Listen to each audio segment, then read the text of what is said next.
இன்னைக்கு தமிழ்நாட்டையே திரும்பி பார்க்க வைத்த அந்த 40 மரணங்கள் கள்ளக்குறிச்சியில் கள்ளச்சாராயத்தால் இறந்தவங்களை பற்றி தான் இன்றைக்கி பேச போகிறோம்.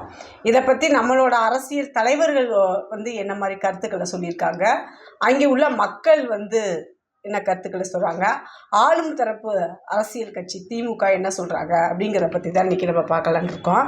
முதல்ல அரசியல் கட்சி அண்ணன் விஜய் அவர்கள், தமிழக வெற்றி கழக தலைவர் விஜய் அவர்கள் முதல்ல போகிறாரு. அங்கே போய் அந்த மக்களுக்கு ஆறுதல் சொல்கிறதுக்காக மருத்துவமனை போகும்போது மக்கள்லாம் கட்டி தழுவி அவங்க ஒருத்தர் உணர்வுகளை பரிமாறிக்கிறாங்க. இது போன்ற மரணம் இனி எதுவும் நடக்கக்கூடாது, இந்த சம்பவத்திற்கு முழுக்க அரசின் அலட்சிய போக்கே காரணம் அப்படிங்கிற மாதிரி அவரோட கருத்தை பதிவு பண்ணுறாரு. அதே மாதிரி அண்ணன் நாம் தமிழர் கட்சியின் அண்ணன் தலைமை ஒருங்கிணைப்பாளர் சீமான் அவர்கள் அவரோட கருத்தை பிரதிபலிப்பார். அரசு அதிகாரிகளையும், அதாவது மாவட்ட ஆட்சியர்களையும், காவல்துறை அதிகாரிகளையும், மதுவிலக்கு பிரிவில் இருக்கக்கூடிய அதிகாரிகளையும் இடமாற்றம் செய்வது மட்டும் இந்த மரணத்திற்கு தீர்வாகுமா?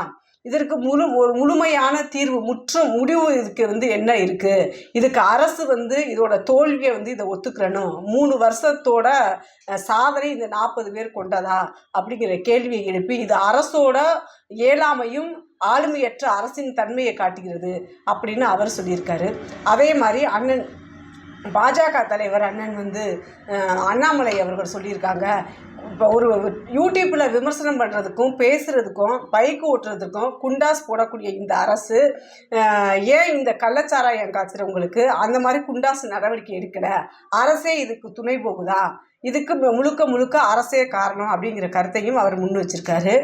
அதே மாதிரி எடப்பாடி ஐயா, அதிமுக பொதுச் செயலாளர் ஐயா எடப்பாடி ஐயா இதை நாங்கள் 2023 சட்டமன்ற உறுப்பினராக இருக்கக்கூடிய செந்தில்குமார் அவர்கள் கள்ளச்சாராயம் அதிக அளவில் புழக்கத்தில் இருக்குது, நடவடிக்கை எடுக்கணும்னு சொல்லி மாவட்ட ஆட்சியாளரிடம் புகார் கொடுத்ததாகவும், அதை ஒரு சட்டசபையில் பேச வேண்டும்னு அவர் வலியுறுத்தியதாகவும், இதை பேசலைன்னு சொல்லிட்டு அவர் ஒரு புகாரை முன்வைக்கிறாரு.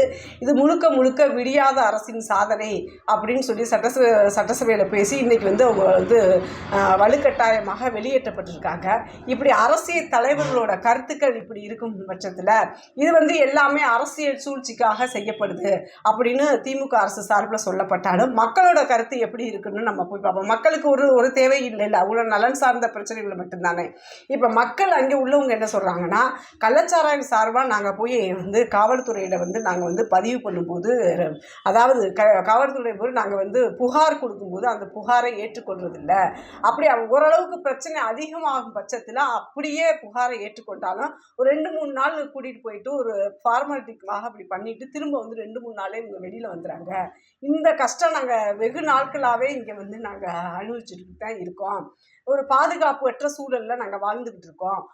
டாஸ்மார்க்கில் கொடுக்கக்கூடிய அந்த சாராயத்தோட விலை 120, 150 அந்த விலையில் இருக்கும் போல இருக்குது. அந்த விலையாகவும் நம்ம வெளியில் இருக்கக்கூடிய இந்த சாராயம் 40, 60 பாக்கெட் போட்டு வீட்டுக்கு வீடு டோர் டெலிவரி மாதிரி கூட பண்ணியிருக்கதா சொல்லப்படுது. இப்படிலாம் கொடுக்கறதுனால இதை வாங்கி குடிச்சிட்டு எங்களோட வாழ்வாதாரமும் எங்களோட ஒரு அமைதியின்மையும் இந்த இதெல்லாம் நடந்துக்கிட்டே இருக்குது அப்படிங்கிற மக்கள் அந்த ஒரு மக்கள் அவங்க கருத்துக்களை பதிவு பண்ணுறாங்க.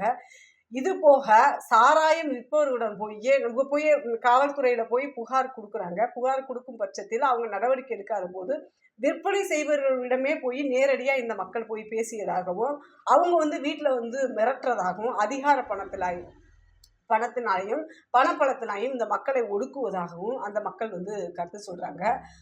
ஒரு பொண்ணோட கணவர் மருத்துவமனையில் அனுமதிக்கப்பட்டிருக்காரு. அந்த அம்மா கர்ப்பமாகவும் இருக்கிறாங்க, ஒரு குழந்தைய கையில் வச்சுருக்காங்க. நான் இன்றைக்கி இந்த குழந்தைய நான் கையில் வச்சுக்கிட்டு இருக்கேன், நாளைக்கு ஒரு குழந்தைய பெற்றெடுத்துட்டு இதே மாதிரி அடுத்த வருஷமும் நான் இதே ஆஸ்பத்திரியில் இருப்பேன். இப்போ இதனால என்ன நடந்துட போகுது? இந்த டாஸ்மார்க்கு தமிழகம் முழுக்க மூடிட போகிறாங்களா? கள்ளச்சாராயத்தை மூடிட போகிறாங்களா?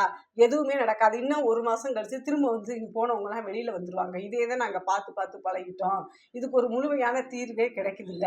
இதுக்கு முழுக்க பொறுப்பு ஏற்றுக்க வேண்டியது அரசு தான் அப்படின்னு அவங்களோட கருத்தை வந்து சொல்கிறாங்க. இப்போ மக்கள் எல்லாருமே முழுக்க முழுக்க இந்த திராவிட அரசினோட தோல்வியவும் அவங்களோட அலட்சிய போக்கும் மெத்தன போக்கும் தான் எல்லாருமே இந்த இடத்துல பதிவு பண்ணுறாங்க.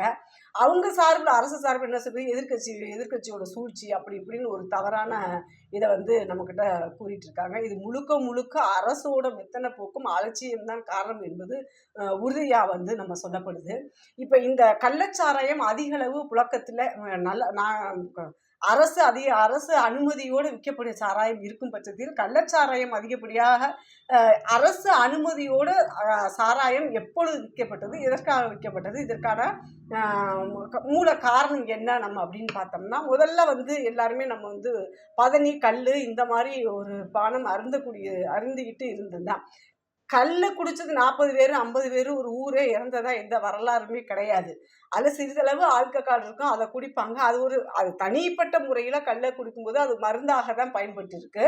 ஆனால் அதை வந்து இல்லை இது வந்து இதில் வந்து ஆல்கஹால் இருக்கு, இது வந்து இது தடை பண்ணணும் அப்படிங்கிற மாதிரி ஒரு சட்டத்தை கொண்டுருவாங்க. அதை முழுசாவே உங்களை வந்து நான் இந்த கல்லை வந்து எப்படி வந்து நடைமுறைக்கு இந்த கல் தடை சட்டம் எப்படி தமிழ்நாட்டில் கொண்டு வந்தாங்க அப்படின்னு பார்த்தீங்கன்னா, 1/1/1987 கல் இறக்கி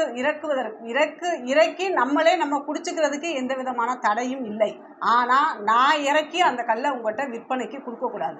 இதான் சட்டம். அதாவது நம்ம தேவைக்கு ஒரு பனையில் ஏறி கல் இறக்கி குடிச்சுக்கலாமா, ஆனால் அதை உங்கள்கிட்ட வந்து நான் விற்பனையாக பண்ணக்கூடாது, வணிகமாக கல்லை பண்ணக்கூடாது அப்படின்னு அந்த சட்டம் சொல்லப்படுது.